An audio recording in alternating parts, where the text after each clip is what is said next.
August 2010. Ready? Comments. மாண்புமிகு தலைவர் அவர்களே, வரவு செலவு திட்டத்தை பற்றி நமது அவையில் அநேகமாக எல்லா உறுப்பினர்களும் தங்கள் கருத்துக்களை சொல்லிவிட்டார்கள். பல பிரச்சனைகள் இங்கே எழுப்பப்பட்டுள்ளன. அவற்றுக்கெல்லாம் நமது மாண்புமிகு முதலமைச்சர் அவர்களுடைய பதிலை எதிர்பார்த்து கொண்டிருக்கிறோம். தமிழ்நாட்டில் எப்போதும் கண்டிராத ஒரு பஞ்சம் ஏற்பட்டுள்ளது என்பதை நாம் அறிவோம்.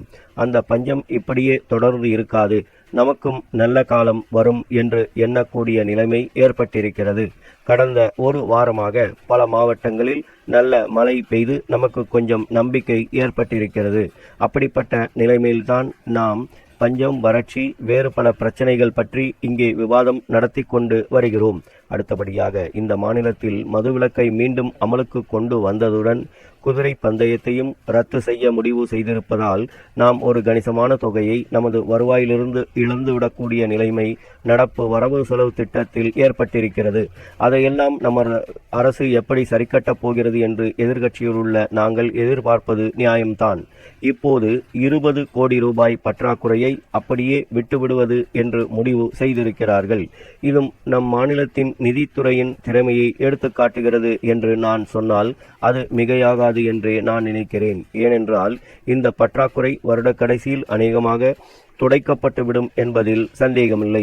நமது முதலமைச்சரும் தைரியமாகத்தான் இந்த பற்றாக்குறையை அப்படியே விட்டுவிட்டார் என்று சுட்டிக்காட்ட விரும்புகிறேன். மதுவிலக்கு மூலமும் மற்ற துறைகளிலும் பெருத்த தொகையை நாம் இழந்திருக்கிறோம். இதை சரி கட்டுவதற்கு எத்தனையோ இனங்களில் முக்கிய செலவுகள் குறைக்கப்பட்டுள்ளன. இருந்தாலும் கிராம அபிவிருத்தி திட்டங்களும் சமுதாய அபிவிருத்தி திட்டங்களும் கிராமங்களுக்கு செய்ய வேண்டிய நல்ல காரியங்களும் இம்மாதிரி பாதிக்கப்பட்டிருக்க வேண்டிய அவசியமில்லை என்பதுதான் என்னுடைய கருத்து. கிராம அபிவிருத்தி திட்டங்கள் முழுவதற்கும் சென்ற ஆண்டில் எவ்வளவு நிதி ஒதுக்கப்பட்டிருந்ததோ அது பூராவும் பாதியாக குறைக்கப்பட்டிருக்கிறது என்பதை நான் குறிப்பிட விரும்புகிறேன். எந்த கிராம திட்டங்களை எடுத்தாலும் கிராமங்களுக்காக என்று இருப்பது பூராவும் அதிகமாக பாதிக்கப்பட்டிருக்கிறது. அப்படி பாதித்துத்தான் இந்த நிதி பற்றாக்குறையை சமாளித்திருக்கிறார்கள் என்பதை தெரிவித்துக் கொள்ளுகிறேன். இப்பொழுது நிவாரணப் பணிகள் நடக்கின்றன. நிவாரணப் பணிகளுக்கு கூலி கொடுப்பதில்தான் பெரிய தவறுதல்கள் ஏற்படுகின்றன. இவற்றை தவிர்க்க கூலியை தானியமாக கொடுத்து விடலாம் என்று சொன்னேன். இதே யோசனையை நமது உணவு அமைச்சர் அவர்கள் சுற்றுப்பிரயாணம் செய்யும் போது பாராட்டி பேசி நிவாரணப் பணியில் ஈடுபட்டிருப்பவர்களுக்கு தானியங்களை கூலியாக கொடுப்பது குறித்து அரசு யோசிக்கும் என்று சொன்னது கொஞ்சம் ஆறுதல் அளிக்கிறது. அதை குறித்து தாமதமில்லாமல் முடிவு செய்து விரைவில் தானியமாக கொடுக்கும்படி கேட்டுக்கொள்கிறேன். 3/4 பங்கு தானியமாக கொடுத்து 1/4 பங்கு ரொக்கமாக கொடுத்து விட்டால் உப்பு, புளி, மிளகாய் போன்றவை வாங்க அவர்களுக்கு மிக வசதியாக இருக்கும் என்று சொல்லிக்கொள்ள விரும்புகிறேன். மதுரையில் மகாத்மா காந்தி அவர்கள் தங்கியிருந்த வீட்டை விலைக்கு வாங்குவதற்கு அரசு முயற்சி செய்வதற்கும் இப்போது மதுவிலக்கை மீண்டும் அமலுக்கு கொண்டு வந்ததற்கும் நான் என்னுடைய மனப்பூர்வமான பாராட்டுதல்களையும் நன்றியையும் தெரிவித்துக் கொள்கிறேன்.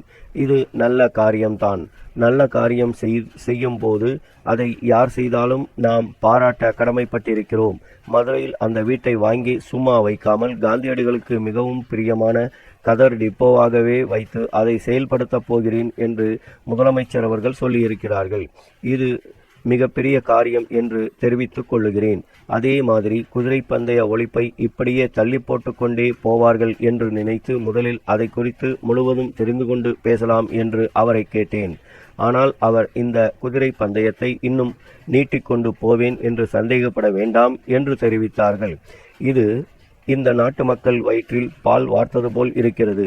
இது ஒரு பெரிய காரியம். எத்தனையோ ஆண்டுகளாக நல்லவர்கள் எல்லோரும் சொல்லிக் கொண்டிருந்தார்கள். ஆனால் அதை எடுக்கும்படியான ஒரு நிலை நமது மாண்புமிகு முதலமைச்சர் அவர்களுக்கு பெரும் புகழை கொடுக்கும் என்று சொல்லிக் கொள்ளுகிறேன். அடுத்தபடியாக மாநில சுயாட்சி குறித்து இப்போது ஒரு வார காலமாக அதிகமாக பேச்சுக்கள் அடிபடுகின்றன.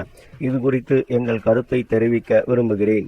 மாநில சுயாட்சி என்றால் அதிக அதிகாரம் வேண்டும் என்று கேட்பதனால் எங்களுக்கு எந்தவித ஆட்சேபனையும் கிடையாது என்பதை தெளிவுபடுத்த விரும்புகிறேன். ஸ்டாப்.